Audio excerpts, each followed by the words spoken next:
लोग प्रश्न उठाते हैं कि भगवान कृष्ण छिपकर गोपियों को नहाता हुआ देखते थे। भगवान होकर वह यह काम कैसे कर सकते हैं? मेरा प्रश्न उन सबसे यह है कि क्या वस्त्र हरण और युगल स्नान की इस घटना को किसी ने अच्छे से समझा भी है? श्रीमद् भागवत के 10वें स्कंद में वस्त्र हरण का प्रकरण आता है।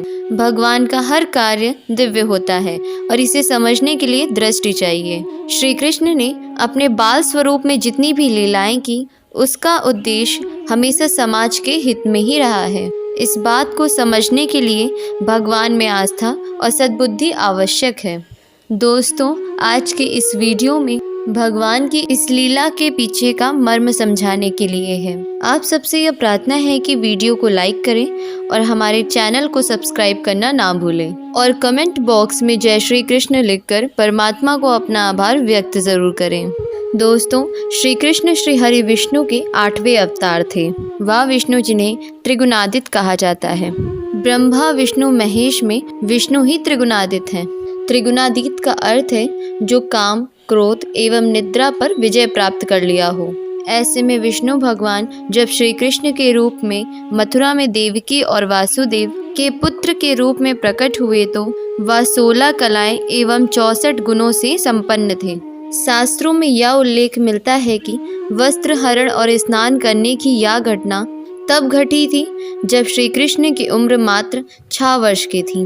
14 वर्ष की उम्र के बाद भगवान श्री कृष्ण का जीवन हमेशा हमेशा के लिए बदल गया था, क्योंकि वह कंस का वध करने मथुरा आ गए थे।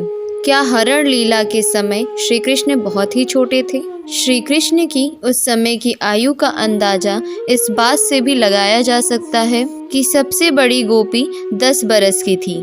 इसके अलावा भगवान की सखाओं में से सभी गोपियां किसी की बुआ, किसी की बहन और किसी की भाभी थी। तो भगवान उनका निरादर कैसे कर सकते थे?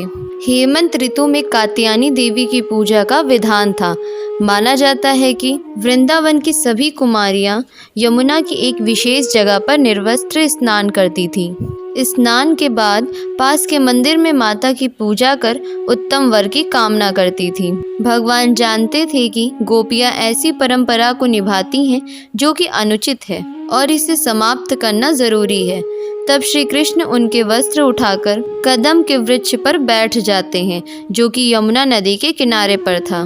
गोपियां कहती हैं कि यदि तुम वस्त्र नहीं दोगे तो हम तुम्हारी नंद बाबा से शिकायत कर देंगे।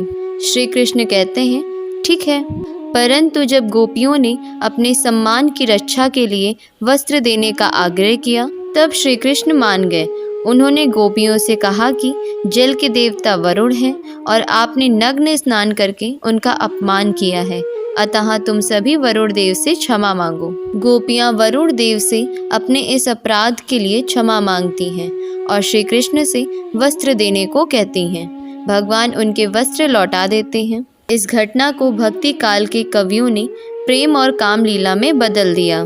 भगवान के प्रेम में विभोर होकर संकीर्तन करती हुई गोपियां माँ कात्यायनी की पूजा हेतु अपने घरों से यमुना स्नान के लिए निकलती थी।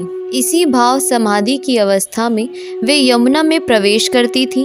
उन्हें ये होश ही नहीं रहता था कि उन्होंने कितने वस्त्र उतार दिए हैं, क्योंकि गोपियों ने निर्वस्त्र होकर यमुना में स्नान किया है, जो शास्त्र विरुद्ध है। इसीलिए भगवान उनका अपराध निवारण करने के लिए यह लीला करते हैं। उनके वस्त्र चुराकर छिपा लेते हैं। वस्त्र वापस देकर भगवान उनसे कहते हैं तुम सबने अपराध किया है, अब बाहर आकर सूर्य को नमस्कार करो और वरुण देवता से क्षमा मांगो। भगवान उनसे प्रण लेते हैं कि वे भविष्य में ऐसा नहीं करेंगे। इस प्रकार गोपियां के अविद्या के आवरण को भगवान ने इस प्रकरण में हटाया है। भगवान की चीर हरण लीला यही है। दोस्तों, इस लीला का इसके अलावा एक और पहलू भी है। गोपियां मान्यता के अनुसार कम कपड़े पहनकर नदी में स्नान करती और उन्हीं गीले कपड़ों में पास के मंदिर में पूजा करने जाती थी। भगवान को पता था कि यह मान्यता निराधार है और दूसरा वह क्षेत्र कंस के अधिकार क्षेत्र में है, जहाँ पर राक्षस एवं बुरी शक्तियाँ कभी भी गोपिकाओं को नुकसान पहुँचा सकती हैं। इन दोनों वजह को खत्म करने के लिए भगवान ने यह लीला रची थी। दोस्तों, इस विषय पर आपकी क्या राय है? नीचे दिए गए कमेंट बॉक्स में हमें ज़रूर बताइएगा। दोस्तों, आशा करते हैं कि आपको हमारी यह कोशिश ज़रूर पसंद आई होगी। अगर हमारा प्रयास सफल रहा हो तो प्लीज़ वीडियो को लाइक कीजिए और ऐसे ही वीडियोस को देखने के लिए चैनल को सब्सक्राइब ज़रूर कर लीजिएगा। नमस्कार दोस्तों, आपका दिन मंगलमय हो।